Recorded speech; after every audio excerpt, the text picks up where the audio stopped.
BJP ने महाराष्ट्र में अपना सीएम चुन लिया है और बीजेपी आरएसएस की मिलीभगत से इसका नाम तय किया गया है। नाम ऐसा होगा जो तीनों दलों की सहमति में फिट बैठेगा और जो सबसे बड़ा दल है उसकी भी सहमति उस पर बनेगी। आरएसएस ने और बीजेपी ने शायद से शायद फडणवीस देवेंद्र फडणवीस के नाम पर मुहर लगा दी है। वहीं देवेंद्र फडणवीस 2.5 साल के लिए सीएम बनाए जा सकते हैं, सूत्रों का ऐसा दावा है। सूत्र बता रहे हैं कि दिनेश फडणवीस के अलावा एकनाथ शिंदे को उप मुख्यमंत्री और अजीत पवार को मुख्यमंत्री बनाया जा सकता है। आपसी सहमति इसी पर बनी है कि 2.5 साल तक फडणवीस महाराष्ट्र के मुख्यमंत्री रहेंगे। उसके बाद ये पद एकनाथ शिंदे को फिर से सौंपा जा सकता है।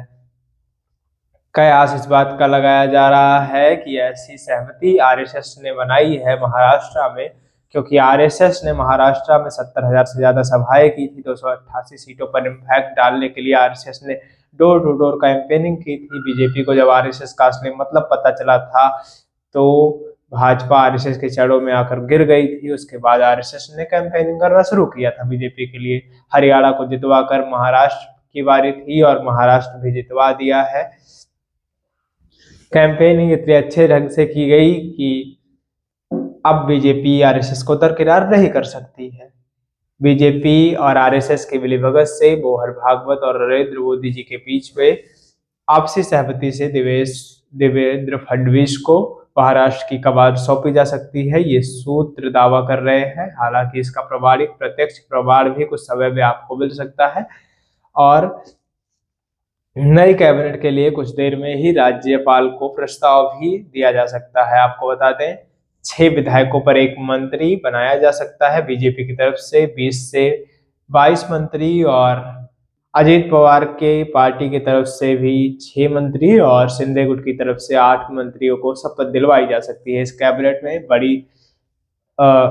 बहुत बड़ी योजनाओं पर भी मोहर लग सकती है। इसमें कयास ये भी लगाया जा रहा है कि धारावी स्लम बस्ती के कार्य पर भी मोहर लग सकती है। ऐसे बड़े फैसले लिए जा सकते हैं। स्लम बस्ती को हाई डेवलप सिटी बनाने का जो प्रस्ताव आया था उसको भी मंजूरी दी जा सकती है। विपक्ष चारों खाने निश्चित है, विपक्ष सत्ता में आने का प्रयास भी नहीं कर सकता।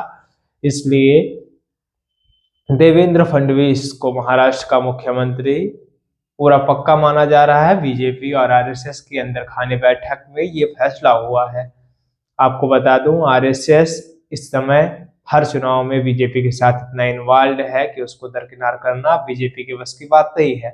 उत्तर प्रदेश में उपचुनाव की स्थिति को देखकर बड़े बड़े लोग कह रहे हैं कि बहुत सारे लोगों ने इम्पैक्ट डाला, लेकिन सच्चाई यही है कि आरएसएस ने डोर टू डोर कैंपेनिंग की और बीजेपी अच्छे मार्जिन से जीती। बड़े बड़े नारों को प्रस्तावित किया, कहाँ किस बात को बोलना है ये आरएसएस और बीजेपी के नेताओं को सिखाया गया, कैडर के कार्यकर्ताओं को सिखाया गया। लोकसभा में जो गलतियां की गई थी, जो विरोधाभासी स्थिति थी, उसको भरने के लिए तमाम तरह के आरएसएस ने प्रयास किए। इसके बाद फिर ये पूरा जीत का ताज योगी बाबा को मिला।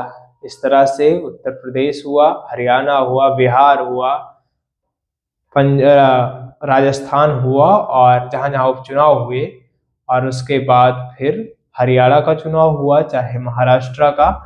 यहाँ डोर टू डोर कैंपेनिंग करके आरएसएस ने ये साबित किया कि हम हैं तो बीजेपी है, हमसे बीजेपी है, हम बीजेपी से नहीं है।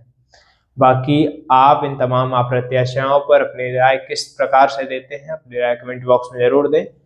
क्या देवेंद्र फडणवीस को महाराष्ट्र का मुख्यमंत्री बनाया जाए तो ठीक है, या एकनाथ शिंदे को ही रिपीट किया जाए तो ठीक है। हालांकि प्रस्ताव तो यही है कि 2.5 साल के लिए ही देवेंद्र फडणवीस को मुख्यमंत्री बनाया जाएगा, उसके बाद एकनाथ शिंदे के नाम को प्रस्तावित किया जाएगा। बाकी आप इन तमाम अप्रत्याशियों पर अपनी प्रतिक्रिया दे सकते हैं। आप नेटवर्क भारत देख रहे थे, मैं हूं आपके साथ गौरव विनायक। जुड़े रहिए हमारे साथ और देखते रहिए हमें। धन्यवाद।